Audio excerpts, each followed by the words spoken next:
projet S consiste au premier doubleur. Le projet S consiste à faire passer les doubleurs en troisième pour ne pas perdre une année. Tous ceux qui ont doublé en première, on les met dans une classe.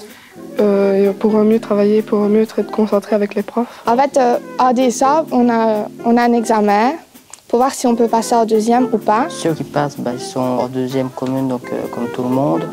Et ceux qui ratent restent en première S. Si on réussit les examens de juin, on passe en troisième. Ce que je préfère, c'est que vu qu'on a doublé une année, on peut se rattraper. Le projet S donne l'opportunité aux élèves qui n'ont pas atteint les compétences à l'issue de leur première année dans l'enseignement secondaire, de rattraper leurs lacunes par un enseignement différencié, adapté, avec des remédiations supplémentaires.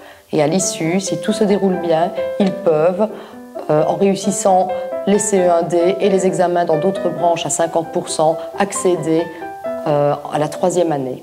Et de fait, de ne pas avoir perdu un an. Je pense que notre projet a énormément d'avenir et j'espère qu'il fera des émules dans d'autres établissements parce que c'est vraiment une solution pour des élèves qui ont peut-être rencontré quelques difficultés lors du passage du CEB, qui ont quelques lacunes, parfois un manque d'adaptation à l'enseignement secondaire, qui est très différent de l'enseignement primaire.